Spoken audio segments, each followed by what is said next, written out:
Bom, enquanto uma parte da direita está bastante ocupada fazendo dossiês, atacando pessoas da própria direita, a imprensa brasileira segue apresentando o tamanho da lama do escândalo do Banco Master. Ontem, o Lula, em entrevista a um portal desses chapa branca petista, contemporizou, né? Chamou o ministro Moraes de companheiro, mas disse que companheiro não iria aí arruinar a sua biografia por conta de um serviço que foi feito pela esposa, né? E segundo ele conversou com o próprio Moraes e disse, olha, você não deveria, né, julgar casos, se meter em casos relacionados ao Master, tem que deixar claro que a sua mulher faz o que ela quiser, como se alguém pudesse acreditar nisso. Duvido que o próprio Lula acreditaria nisso. Obviamente que o companheiro Alexandre de Moraes sabe que prejudica a imagem. Eu disse com o companheiro Alexandre de Moraes, eu vou dizer para vocês exatamente o que eu disse para ele.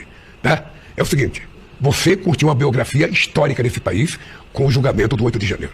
Tá? Não permita que esse caso do Boccaro jogue fora a tua biografia. Mas ele ainda deixou uma estocada em Moraes, dizendo que quem é ministro do Supremo não deveria pensar em ficar milionário. Será que Lula já estaria desembarcando aí desse barco? Não sabemos. Mas vejam o que a Folha de São Paulo traz hoje. Vale a pena a gente dar uma olhada nessa matéria, para vocês terem uma ideia, né, de como funciona os altos escalões da nossa democracia, das nossas instituições. Vamos ler juntos aqui. Master gastou 60 milhões com autoridades da República em Londres, Nova York e Lisboa. E aí a gente pode ver aqui alguns detalhes. O mais custoso dos eventos foi de Londres. O Boccaro desembolsou 7 milhões e meio de dólares, 38 milhões de reais na cotação atual. Oficialmente, o fórum foi projetado pelo Grupo Voto para debater contribuições jurídicas em temas como democracia, segurança e estabilidade institucional, e a imprensa não teve acesso às discussões. O que chamou a atenção foi o nível de ostentação. O local escolhido para as discussões e hospedagem foi o Hotel Península, endereço sofisticado que custa acima da média até para o padrão de Londres, uma cidade conhecida como uma das mais caras do mundo. O orçamento descreve que Boccaro pagou a locação da área da conferência e também salas de reuniões no hotel, além de acomodações para os convidados. O Master cuidou das despesas para 70 pessoas, das quais 25 participavam do fórum. O banqueiro ficou responsável por uma noite de homenagem na véspera da abertura, que ocorreu no Wallace Collection, um museu que tem espaço para recepções de alto nível. A despesa incluiu troféus de cristal. O grande homenageado da noite foi o ex-presidente Michel Temer, que era um dos painelistas na longa lista de altas autoridades, né? Michel Temer ontem, segundo a Malu Gaspar, revelou ontem, melhor colocando, foi agraciado com um contrato de 10 milhões de reais pelo Banco Master a prestar, sei lá, serviço, consultoria, não ficou claro. O banqueiro recepcionou 3 ministros do Supremo, Gilmar Mendes, Dias Toffoli e Alexandre de Moraes, então presidente do TSE, e mais 5 ministros do STJ, entre eles o Benedito Gonçalves, né? Ele aparece aqui na foto, que estava palestrando o ministro Moraes. Para quem não lembra, né, o Benedito foi aquele ministro que um pouco antes das eleições, ele ocupava uma cadeira no TSE, se eu não me engano, na posse do ministro Moraes à presidência do TSE, ele basicamente recebeu num vídeo, né, Lula e Dilma, disse, Lula, Dilma, chegou no ouvido do Lula e falou, tá tudo em casa. Esse é o ministro que aparece aí no evento. Mas enfim, também estavam lá o ministro Ricardo Lewandowski, o advogado-geral da União, Jorge Messias, o PGR, Paulo Gonet, o diretor da PF e o presidente do CAD. Representando o Legislativo estavam Hugo Mota, que agora preside a Câmara, e o senador Ciro Nogueira. A iniciativa privada tinha o fundador do Grupo FS, um dos patrocinadores do evento, Roberto Leite, e o Fábio Faria, ex-ministro das Comunicações de Jair Bolsonaro e representando o banco BTG Pactual. O Boccaro discursou na abertura, que contou com o show do cantor britânico Seal. Um dos almoços do evento, financiado pelo Master, ocorreu no Brooklyn, restaurante de atmosfera sofisticada, com 2 estrelas Michelin, que fica no 8º andar do Península. Ao longo da semana, Boccaro também ofereceu outros encontros em locais luxuosos da cidade. Gaia, um restaurante de alta gastronomia com inspirações mediterrâneas. Também houve uma festa no Annabelle's, um dos clubes privados mais exclusivos de Londres. O roteiro também incluiu degustação de whisky Macallan, no refinado George Club para os homens, e visita a museu para mulheres. A reportagem do site do Poder 360 mostrou que estavam presentes nesse encontro o ministro do Supremo, Moraes e Toffoli, além do diretor da PF. A colunista Mônica Bergman antecipou na Folha que trocas de mensagens em documentos do caso Master, reunidos pela PF, mostram que Boccaro combinava detalhes desse evento em Londres diretamente com o ministro Moraes. Aí mostra que outros investimentos, né, no evento em Nova York, depois no evento em Portugal, e numa outra matéria da Folha, a Folha mostra como o Boccaro bancou modelos com jatinhos e hotéis de luxo para cortejar a elite política e fez um cruzamento, né, pegou Instagram dessas modelos para pegar algumas imagens imagens dessas festas e cruzou essas festas com exatamente esses eventos, né? Enfim, esse é o ambiente que envolve as nossas instituições, a nossa democracia, que foi defendida por esse pessoal. Ontem também saiu, teve grande destaque na imprensa, a confirmação pela Receita Federal, em documentos aparentemente recebidos pela CPI, por uma das CPIs, que a esposa do Moraes recebeu, né? O contrato foi de 129 milhões, mas aparentemente o contrato não foi pago até o fim, porque explodiu o escândalo no meio do caminho, mas foi recebido ali 80 milhões de reais. Também durante a semana passada saíram informações de que a família Moraes teria comprado aí imóveis à vista na monta de mais de 20 milhões de reais e que teria multiplicado o seu patrimônio nos últimos vários anos. Aparentemente defender a democracia é uma coisa bastante lucrativa. Agora, para deixar ainda mais escandalosa a situação, se é que isso é possível, a imprensa agora noticia que o Moraes retirou da gaveta um julgamento, né, de uma ação que questiona qual é o alcance possível, quais seriam os limites para acordo de delação. Veja só que coincidência, né? O Vorcaro, segundo a imprensa, está negociando com a Polícia Federal uma delação premiada que pode atingir em cheio o próprio Moraes, alguns dos seus colegas, outras grandes autoridades da República, e ele simplesmente coloca em votação, então, algo que limita a delação premiada. Agora, não antes, né? Para usar uma delação premiada para condenar o ex-presidente Bolsonaro, num caso absurdo, aí não tinha problema. Agora que pode chegar nele, tem problema, né? Isso soma a uma série de medidas que foram tomadas pelos próprios ministros, pela própria corte, para autoblindagem dos ministros da corte. No final das contas, é isso que está por trás de todo esse movimento de defesa da democracia. O inquérito das fake news lá atrás iniciou com o objetivo de blindar o ministro Toffoli. Ou não podemos lembrar aqui, os primeiros atos do inquérito foram acabar com uma investigação da Receita Federal de movimentações não condizentes com a renda de alguns ministros e familiares, censurar uma revista que falava ali da delação do Odebrecht, e ele estava falando, né, dando os nomes aos bois de quem era o amigo do meu pai, que seria o ministro Toffoli.